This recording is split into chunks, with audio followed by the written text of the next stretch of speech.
another NXT Takeover Instant Analysis. My name is Brandon, and we will be going over the NXT Takeover 25 that just concluded, taking place from Bridgeport, Connecticut. A historic NXT Takeover, you might say, the first NXT Takeover to take place in a big arena outside of a WWE pay-per-view weekend. This was supposed to be in San Jose next week, but because of some scheduling conflicts, because of blood money in the sand, they had to reschedule it, move it up a week, and now it's in Bridgeport, even though Bridgeport or Hartford or Connecticut as a state just got a pay-per-view. I think a few weeks ago they got Money in the Bank, but it's okay. I'm not bitter. I was able to go to Double or Nothing. I thought Double or Nothing was a better show than this, but NXT Takeover 25 was a damn good show. And with these NXT Takeovers, it's so hard to really put them in place, all the 24 other ones. There has never been a bad takeover. This was another great show as well. I'm not going to sit here and say that it was better than NXT Takeover New York. I thought that was maybe an all-time classic show. We can compare and contrast, especially once we get to the main event. But let's start talking about this stellar show. So as I said, this took place at Bridgeport, Connecticut.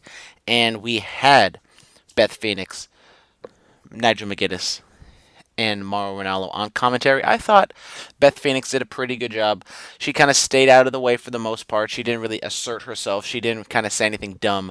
I thought it was really Mauro and Nigel who kind of took the reins, and she kind of inserted herself, and she kind of said some things here and there. I thought she was really good.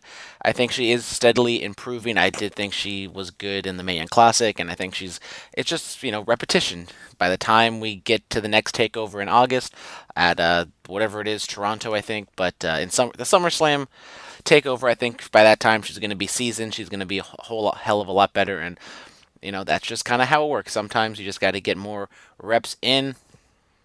And eventually, I think she's going to be really good. Maybe if this whole John Moxley podcast thing affects Renee Young, maybe we'll see Beth Phoenix on Raw being the new color commentator. Who exactly knows? But let's start off with the first match of the show. And that was Matt Riddle going up against Roderick Strong. Roderick Strong, no undisputed era by his side. All two or three other brethrens are in other matches, so it made sense for them not to be by his side. They had to prepare for the other matches, and we immediately moved to the mat for some extremely energetic mat work, some wrist locks, waist locks, everything you can think of. This match had it, and Matt Riddle ends up getting the victory in 14 minutes and 38 seconds. I thought this match was fantastic. This was my second favorite match of the show. We will get to my favorite match later on. I think you guys can guess which one I'm going to go with my favorite, but I thought this was an excellent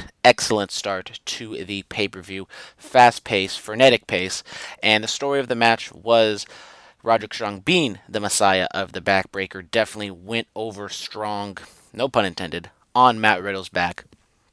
He was just attacking it constantly over and over and over again. There was, I think, at least one or two really believable near falls for Roderick Strong. I really thought they were like, oh, they're going to put Roddy over Strong. Maybe they are going to lead to some sort of Roderick Strong, Adam Cole feud down the line, putting him over. But no, in the end, Matt Riddle ends up getting the bro mission on Roderick Strong. We're going to go over kind of the last sequence. We will. So we go for Phoenix. Sounds much more in the company. Okay, so they trade standing strike. Strong gets the upper hand. He gets a running, leaping knee, running elbows, giant power slam, and Riddle barely is able to kick out. You can hear Ronaldo's voice that he is on his feet. A ripcord knee, power bomb, final flash knee to the face, and Strong somehow kicks out at the last possible second.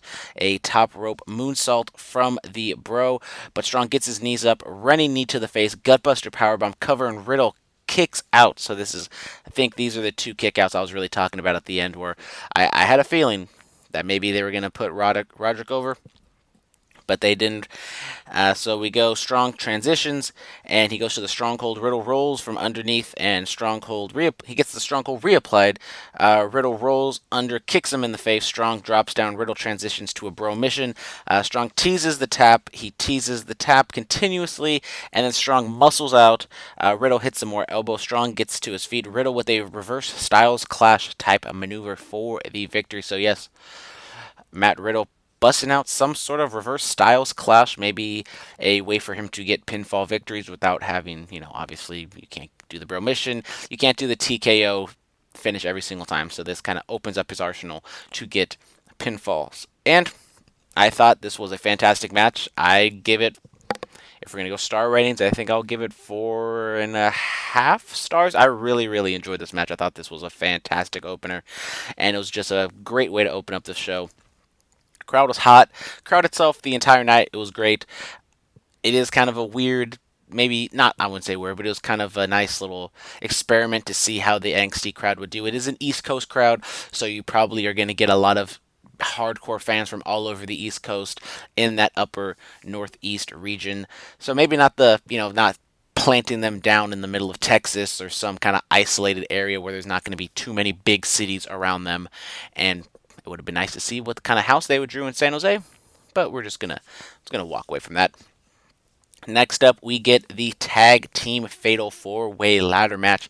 We have the Street Profits, Angelo Dawkins and Montez Ford, going up against the Forgotten Sons, consisting of Wesley Blake and Steve Cutler, Oni Lorcan, Danny Burch, and finally, Undisputed Era, Kyle O'Reilly and Bobby Fish. So Red Dragon is reunited. And this was pretty much what you would expect. A lot of table spots, a lot of death-defying maneuvers, and I really enjoyed this match once again. And I mean, it's just so many moves to go over. It's kind of hard to kind of pinpoint one, but the really like last chapter of the match was when Riker comes out and he teases, kind of laying everybody out, and he comes in, he beating all the other six guys in the ring, lays them out, teases that Forgotten Sons are going to win, but then they don't, and the other six men, the three teams, they kind of pile on, they stomp down on Riker, they take him out, and that was kind of a nice little moment there. We get the Forgotten Sons almost. The Forgotten Sons were that last gasp. They were almost going to win. They were almost going to get the titles, but then no, Montez Ford jumps out of nowhere like a cat from the top rope onto the ladder, pushes off. I don't exactly know who it was, if I can quickly look it up, but we all know that is not going to happen. He knocks Blake over? I don't know. But so Dawkins spears Cutler, Ford leaps up on the ladder, knocks Blake off, and gets the belt. So it was Wesley Blake that Montez Ford knocked off. And we get the Street Profits winning in 21 minutes and 35 seconds. An amazing match once again. A great start to this takeover.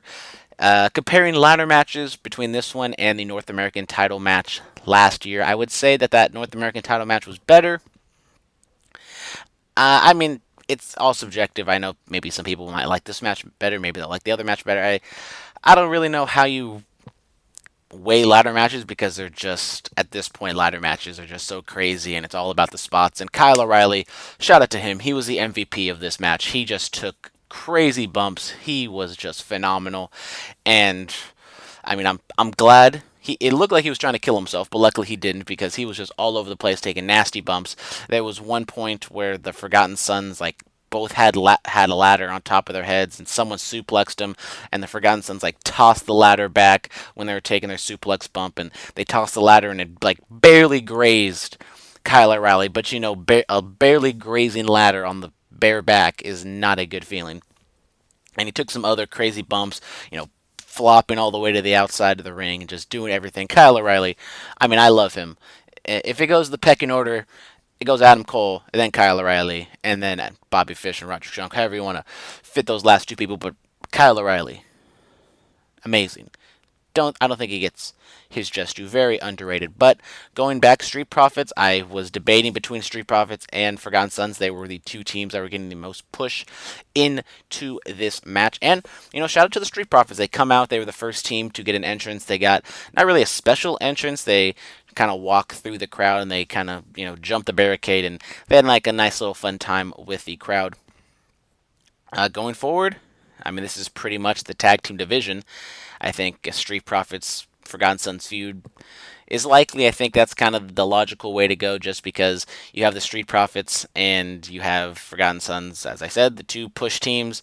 They kind of teased a feud with them a little bit, but they haven't gone full fledged there. Not a lot of other tag teams outside of this match kind of lingering around. So you're going to have to build some teams up going down the line, and then maybe, I mean, I don't know where you go from here. Do you go with the long reign with the Street Profits? Do you go with the Forgotten Sons to win them very quickly? I think you keep them on the Street Profits. I think after the Viking Raiders kind of won them, didn't really do a whole lot with them. I think you need to have kind of a feel good babyface, not long term champions, but maybe hold them to at least Survivor Series, maybe even Royal Rumble, or drop them in between television tapings. But shout out to the Street Profits. I'm not all about giving people title reigns because they deserve it, but I do feel like they've done a lot of hard work.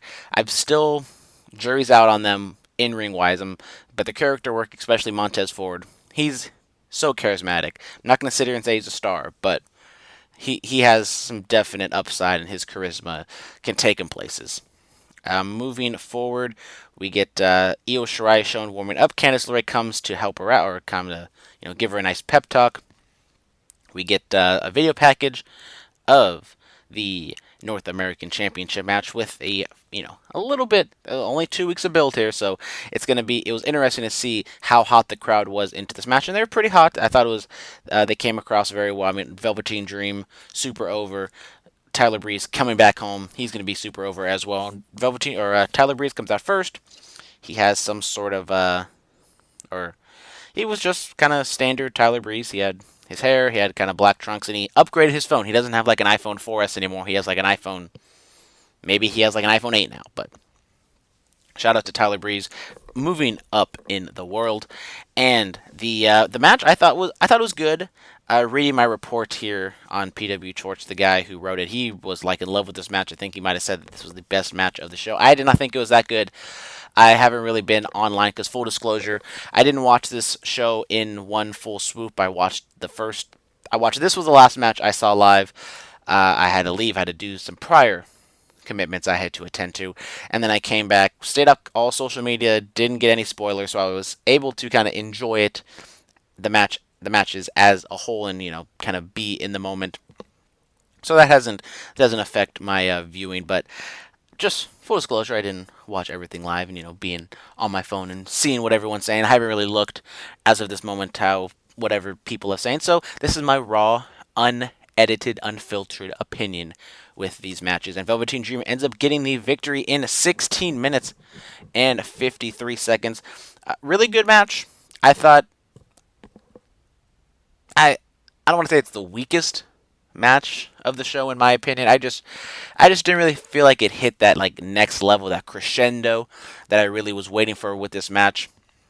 I mean, the ending was really good. I thought they had some decent near falls. I just didn't really believe Tyler was going to win, so maybe that kind of affected me a little bit. They could have put the strap on Tyler, but they never really made me believe that Tyler had really an honest shot at winning that title. But I mean, it was kind of not. It wasn't really gimmicky as what you might have thought with these guys, especially with such little build. Maybe they would kind of rest on their gimmicks and kind of try to one up each other, and that wasn't really the case. They kind of got down to brass tacks. They flirted a little bit, and not flirted, maybe not the wrong word, but they didn't really like go back and forth in the beginning of the match and kind of try to one up each other. But in the end, Velveteen Dream. Well, during the match, actually, Velveteen Dream kind of had Tyler Breeze out on the announce table, and he took Breeze's phone, and he kind of teased doing a selfie. He actually took a picture, and they had the selfie up on the Titantron. The Titantron, the ramp itself, it was not like your normal NXT Takeover where they kind of use the Titantrons from the Raw and SmackDowns and they kind of make it their own. It was no ramp. They had a decent Titantron. I don't know if that's kind of what they use on the house shows, but I thought it was really well done. It had like a main screen and then 2 side panels. Absolutely fantastic. Wasn't as high end as Double or Nothing was, or definitely what WWE is. But I thought that's perfect. Maybe, I mean, it's more than what New Japan does, especially on a lot of their kind of lower card shows. But back to this match. I mean, what is there really to say? It was a decent match, good hard work. In the end, Dream ends up getting the victory, hitting a Dream Valley driver, and then goes and hits the Purple Rainmaker for the victory. After the match, Dream goes to they do a selfie together. Everybody's happy. Nobody turns. Good for them. We get a vignette on Damian Priest. It was kind of dark and moody, maybe like your next Aleister Black, you might say. He was getting a tattoo, he was at a bar or something. I didn't exactly write down notes and didn't exactly see every little thing that was going on, but we got a vignette for him, and he is formally Punishment Martinez. So we will get the debut of Punishment Martinez, now Damian Priest on NXT. Going to be interesting to see what they do with him on the NXT roster. Next up, we have the Women's Championship match. Io Shirai comes out, Baszler follows, and she leaves Marina Shafir and Jessamine Duke in the back. And Shayna going at it alone, or so it may seem. And this match was really good. I really enjoyed this match. I thought it was getting there. I thought this match only lasted 12 minutes and 17 seconds. I thought like right at that 9-10 minute mark, I really thought they were getting somewhere. And I wish they maybe gave him like that extra 3 to 5 minutes just to really just stretch everything out and get to that next level. And they can have that epic match. And this match was really, really, really good. If we're going to be giving star ratings, I didn't even give my star ratings for the ladder match. For the ladder match, I give it 4, maybe 4.25. The Dream and Breeze match, I give it 3 3/4. I liked it, really good. Not, but don't think, for me rather, it really hit that 4-star territory. For the women's match, I think I'd give it 3 3/4 as well. I thought it was really, really, really good. And going forward, the story of the match was Shayna Baszler hit her reality check where she stomps on the lady's arm, and she hit that on Io. So the story of the match, for the most part, was that Io didn't have her right arm, but she was able to overcome that because she's the princess of the whatever, pirate of the sky or whatever. She flies a lot. She does her moves, and she was able to utilize her high flying, hit a 619, hit a moonsault, do all those things, and she was making that comeback after Baszler was really getting on her early on in the match, and she was making a comeback, but then Jessamine Duke and Marina Shafir come out. They tease coming in after Io was gonna hit a moonsault, but then Candice LeRae comes out with a kendo stick, whoops on both those ladies. Io Shirai cheering her on, even though Shayna Baszler is laid out in the middle of the ring. She should, instead of looking at Candice whooping some horsewoman ass, turn around and continue to beat on Shayna Baszler, but she doesn't. She's cheering her on, looking like an idiot. She turns around, gets rolled up, kicked out. So I'm happy with that. It didn't make the babyface look like a complete idiot. But in the end, we get Shayna Baszler locking on that Karafuda clutch. And this is where I thought like they were getting somewhere. I wanted Io to break out. I wanted like that moment, but they didn't give it to us. And that's kind of what they want you to think. They want you to feel the baby face. They want you to cheer her on, but then she just didn't get it. She ended up tapping out. They didn't do the whole pass out stick. She was so close. I really liked how she was so close to the ropes with her foot. She was almost about to get to the ropes with her legs, but then Shayna wrenches back, pulls her leg back, kind of rolls over back down in the middle of the ring. Then she gets the tap out victory. So Shayna Baszler winning in 12 minutes and 17 seconds. Another great match, but the thing is, just Baszler continues to win. It was just the interference did play a role. I think that kind of downgrades it a wee bit, but I think that's also why I was hoping we had the chapter with the women interfering. We got that out the way, and then we go to that last final chapter where they just go back and forth. You could still have Shayna Baszler win, but It is what it is. But after the match, kind of interesting, Shirai gets a kendo stick and goes just absolutely ham on Shayna Baszler. No horsewoman there to help her out. And Baszler was just getting beaten every which way with that kendo stick. She hits a moonsault, or Io hits a moonsault on Baszler, and then she asks Candice to get a chair. Candice kind of tepidly looks at her like, "What the hell are you doing?" She grabs the chair, sheepishly hands it to Io, not really confident and not really like cheering her on to do this. But Io hits him another moonsault while holding the chair onto Baszler. What the hell was that? And the crowd was kind of iffy on it. They didn't exactly know how to react. They were kind of murmurings. They were kind of cheering, kind of booing. After Io did her thing, the kind of crowd settled, and then there was a "You deserve it" chant. But what the hell was that? You get the babyface tapping out. She gets a submission. She loses via submission. You know, basically clean as a whistle. Yes, the horsewomen came out, but they didn't actually interfere in the match. And then you just have her come out and just beat her down from from behind, and she just has no way to defend herself.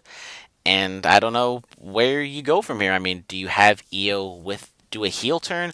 There's no way to do a double turn with Io and Baszler, but I mean, I've been saying this for a long time. The person I feel as though is the person that I would have Baszler be dethroned by, or the person to dethrone Baszler, is Candice, and they're finally getting her in that women's championship match. That she's in the circle. She's there. She's not exactly in the middle of it, but she's kind of lingering around there, and hopefully, maybe by SummerSlam they build her up to have that match. Maybe they can do something to where they have the visual of Gargano and Candice both champions. I don't know if they really want to do that, but I think Candice, as of this moment, is the best candidate because she's really the only person. Yes, I think she's lost to Baszler, but she hasn't lost to her on that takeover main event level. Belair's done it. Io's done it. I mean, and that's really the only top tier women's you have on the roster right now. And I don't think you're going to go back to Belair. I don't think you're going to go back to Io. I mean, they might go back to Io just because Baszler is going to want revenge on Io for what she did after the match. But then what do you do? Do you do another singles match? Do you do a hardcore match?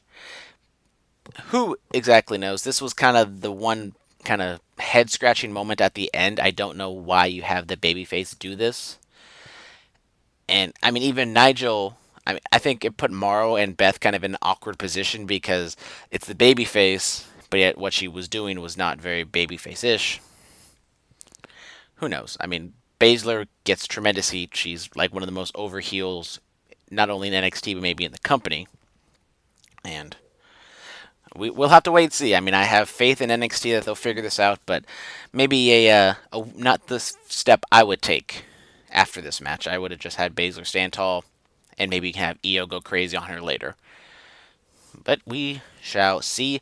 They announced NXT UK Takeover Cardiff, which I believe is from Wales, based on what the logo looked like. It looked like the Welsh flag, and that is going to be on August 31st, the same day as Double or Nothing, I believe. If I am, yes, it is on the same day as Double or Nothing. So we're gonna get our first real AEW WWE war on the same day, not same time, but it'll be the same day. So that should be a fun day of wrestling.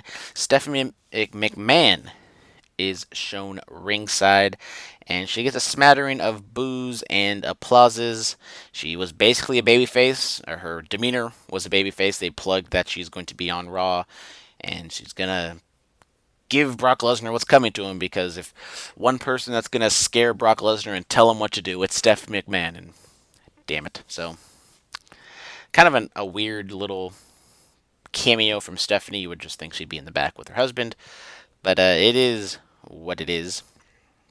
And now we have the main event. Adam Cole challenging Johnny Gargano for the NXT Championship. Adam Cole comes out with the Josiah Williams, rapping over his Undisputed Era theme song. I believe this is the guy who does the wrestle raps. great stuff on the YouTube. Go and check him out. It was okay. I mean, it was kind of hard for me to really understand because he was rapping and I think the commentators were talking. So I believe it was just the same thing that he did on his video. So if you want to go check out what his rap was, go and check out his YouTube or Twitter or whatever. The crowd was definitely split 50-50, maybe even leaning more towards Adam Cole in this match. And it's just so hard to go blow by blow and go over what happened and everything. But in the end, Adam Cole wins in 31 minutes and 48 seconds. Yes, Adam Cole is your new NXT champion. An outstanding match. Unbelievable. I'm going to give it 4 3/4 stars. I'm not going to give it 5. I really loved this match. I thought it was fantastic. It takes a lot for me to give 5 stars. I'm not just Dave Meltzer out here just throwing them willy nilly.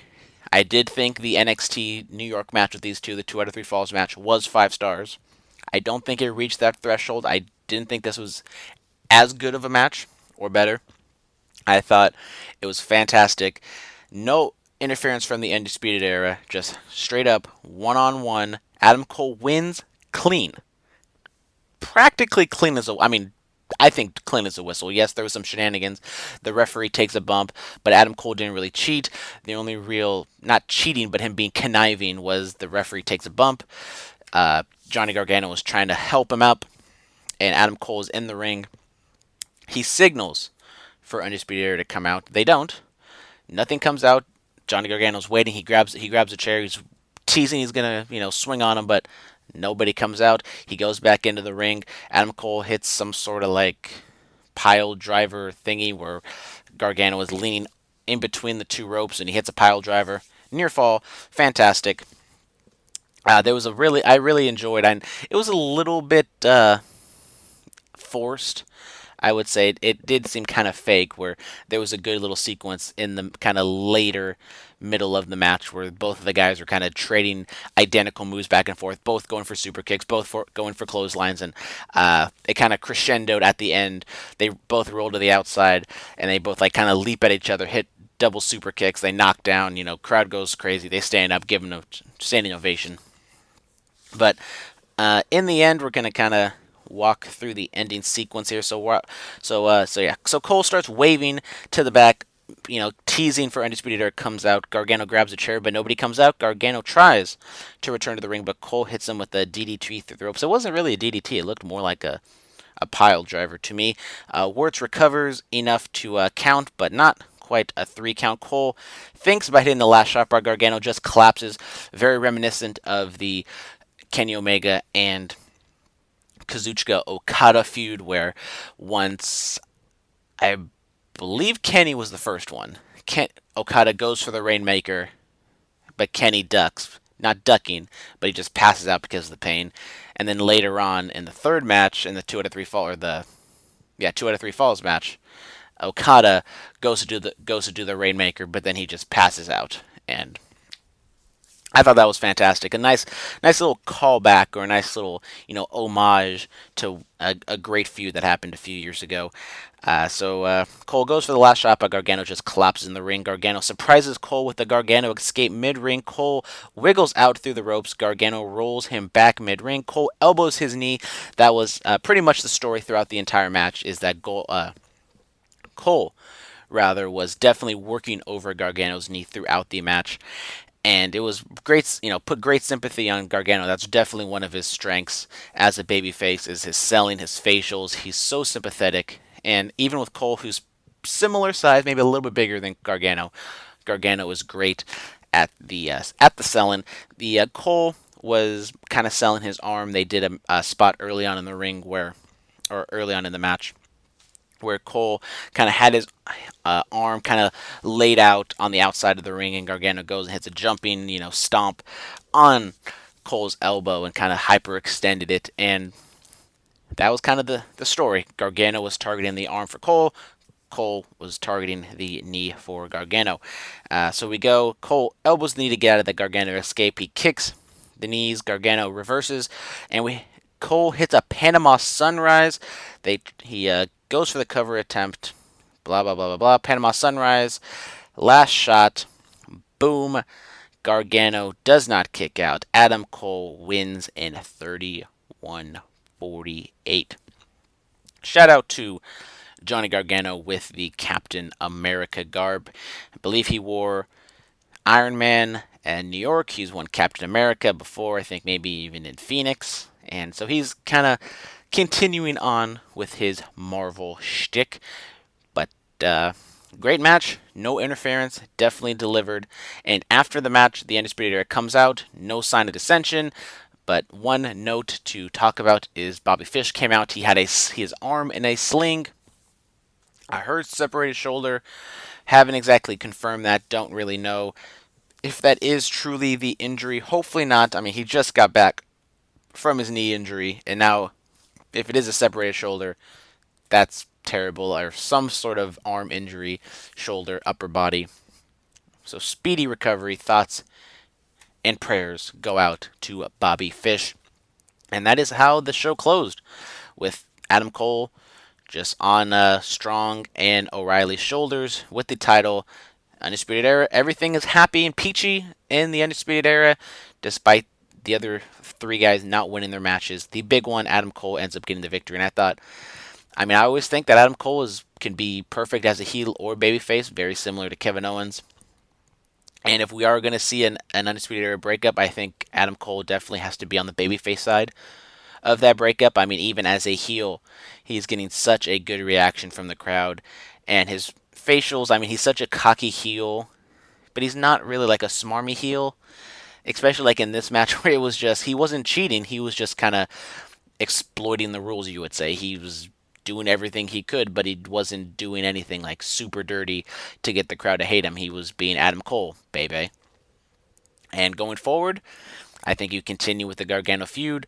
Maybe you can do it, get the third match, the rubber match, as you will, in wherever it is, in SummerSlam weekend. Going forward, Riddle's out there.